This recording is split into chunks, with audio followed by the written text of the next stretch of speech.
Good morning everyone, this is JB sir. इस question में हम समझेंगे कि ये कंसिस्टेंट और इनकंसिस्टेंट का क्या लफड़ा है, कैसे ये हमें मिलते हैं, कैसे हम इन्हें रेशियो के थ्रू निकाल सकते हैं। तो शुरू करते हैं थर्ड क्वेश्चन को। देखो भाई साहब क्या बोल रहा है third question on comparing the ratio a1/a2 b1/b2 and c1/c2 find whether the following pair of linear equations are consistent और इनकंसिस्टेंट। तो देखो बता देता हूँ तुम्हें शुरू में ही भाई साहब, जिन इक्वेशंस का सॉल्यूशन मिल जाता है, जिन पेयर ऑफ इक्वेशन का सॉल्यूशन मिल जाता है वो कंसिस्टेंट होती हैं। जिनका सॉल्यूशन नहीं मिलता है वो हमारी इनकंसिस्टेंट होती हैं।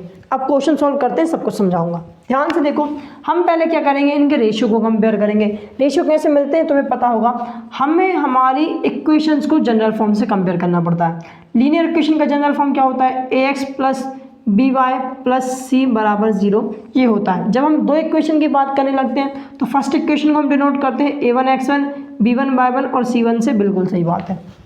तो देखो इसके लिखने का तरीका, इसका जनरल फॉर्म सिर्फ ये नहीं होता है, एक और टाइप से हम इसको लिख सकते हैं। कैसे लिख सकते हैं इसको हम, a1x1 प्लस b1y1 बराबर c1 को आप इक्वल टू के साइड ले आओगे। ये मत सोचना सर माइनस का साइन हो जाएगा। अभी सोचो c क्या है, एक मेरा कांस्टेंट है। कांस्टेंट मतलब कोई भी रियल नंबर हो सकता है।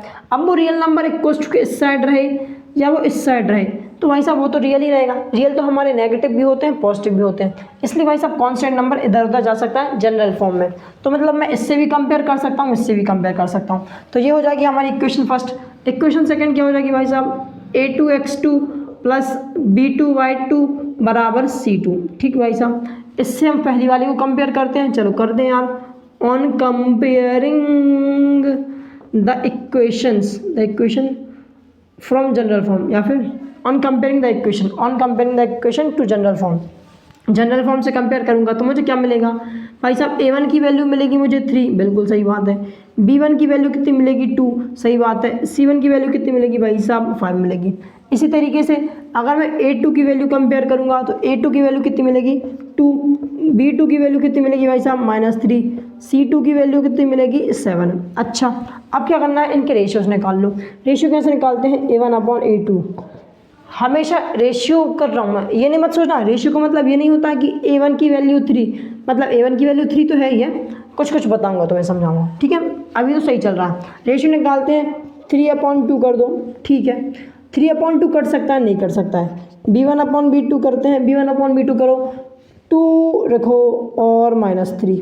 अब यहीं पे ख़त्म कर देंगे। इसके आगे हम जब करते हैं जब हमारे इक्वल आ जाते हैं। तुम ध्यान से देख पा रहे होगे, a1/a2 3/2 है, b1/b2 2/-3 है। तो a1/a2 तो कभी इक्वल नहीं आ रहे हैं, मतलब इक्वल नहीं आ रहे हैं।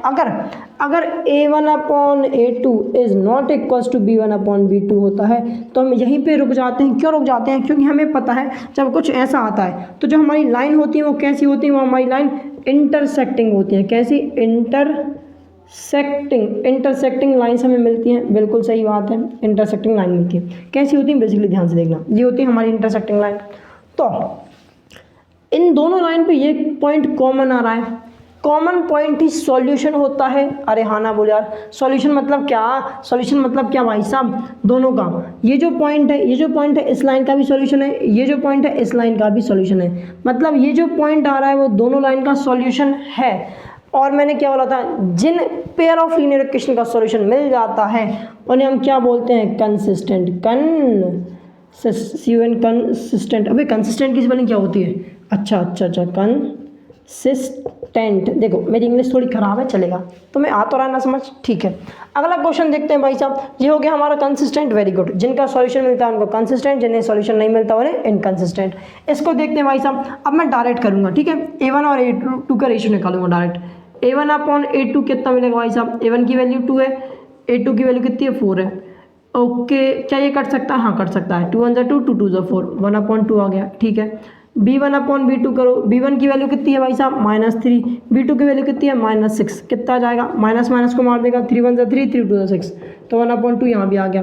अगर इक्वल आता है तो हम अगला वाला निकालते हैं।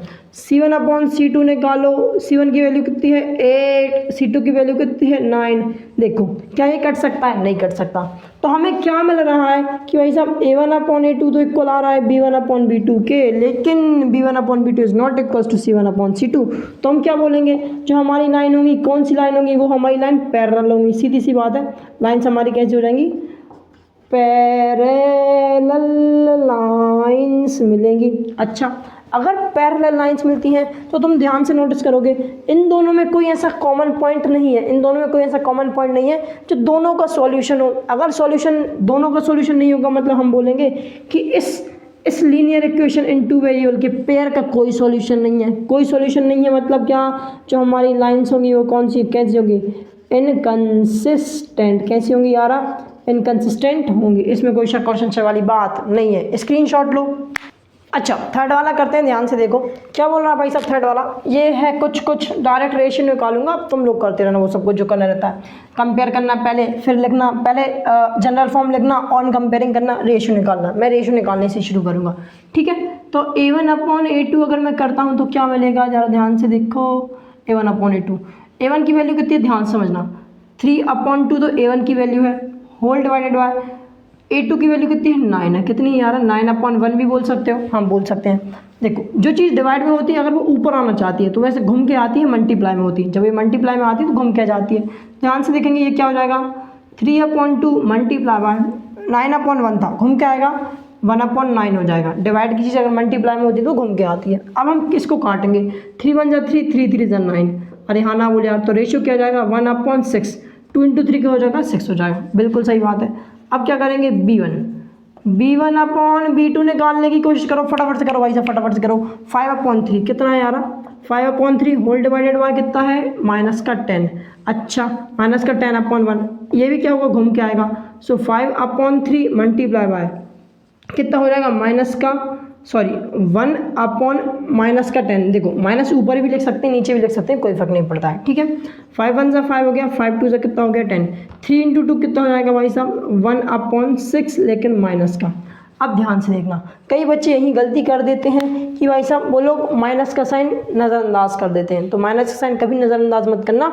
अगर 1/6 है और -1/6 है तो ये दोनों इक्वल नहीं है, ये दोनों इक्वल नहीं है। So A1/A2 is not equals to B1/B2।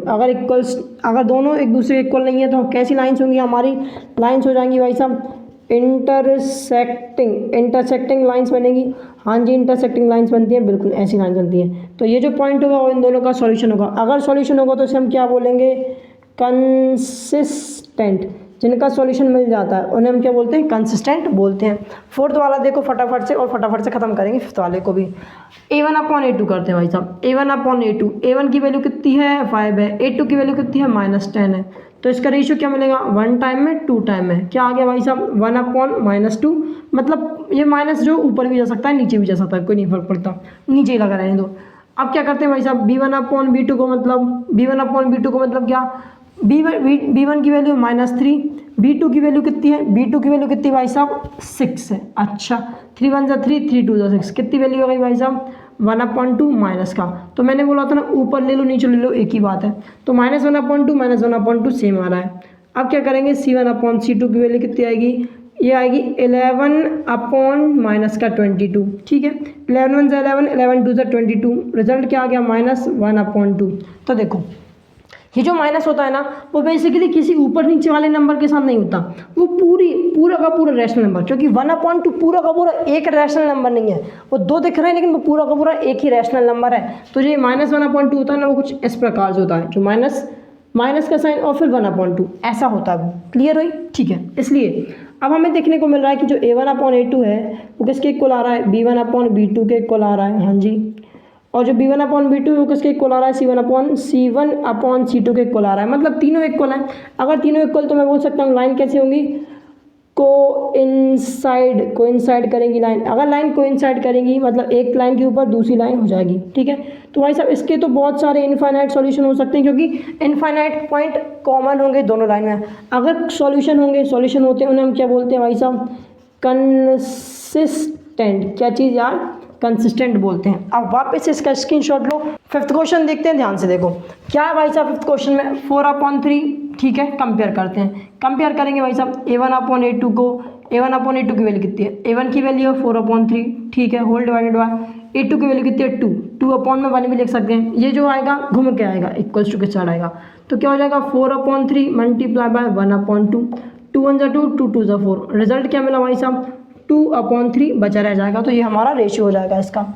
अब मैं क्या करूँगा B1/B2 निकालूंगा। क्या चीज़, B1/B2। B1 की वैल्यू 2 है, ध्यान से देखो B1 की वैल्यू 2 है, B2 की वैल्यू कितनी है 3 है। अच्छा, होल डिवाइडेड बाय 3, तो 2/3 आ रहा है, बिल्कुल आ रहा है। तो C1/3 निकाल लो। C1 की वैल्यू कितनी है 8, C2 की वैल्यू कितनी है 12। इसको काटोगे 4 1 4, 4 2 8, 4 3 12। रिजल्ट क्या आया 2/3 आया। तो हमें देखने से पता चल रहा है कि A1/A2 equals to B1/B2, B1/B2 बराबर C1/C2 आ रहा है। तीनों एक दूसरे के इक्वल है। अगर तीनों एक दूसरे के इक्वल हैं तो जो लाइन होगी वो कैसी होंगी हमारी, लाइन कैसी होगी, कोइंसाइड करेंगी, मैं ही भूल गया था, कोइंसाइड करेंगी। अगर लाइन कोइंसाइड करेंगे तो जो हमारा सॉल्यूशन होंगे, जो हमारा होगा, जो हमारी इक्वेशन होगी वो कैसी होगी, कंसिस्टेंट कैसी होंगी, जो हमारी लीनियर पेयर ऑफ इक्वेशंस होंगी वो कैसी होंगी, कंसिस्टेंट होंगी। बस भाई साहब स्क्रीनशॉट ले लो, काम खत्म। आई होप क्वेश्चन समझ आ गया होगा। अगर समझ आए तो वीडियो को लाइक करो, चैनल सब्सक्राइब करो। मिलते हैं नेक्स्ट वीडियो में, तब तक के लिए bye bye, have a good day.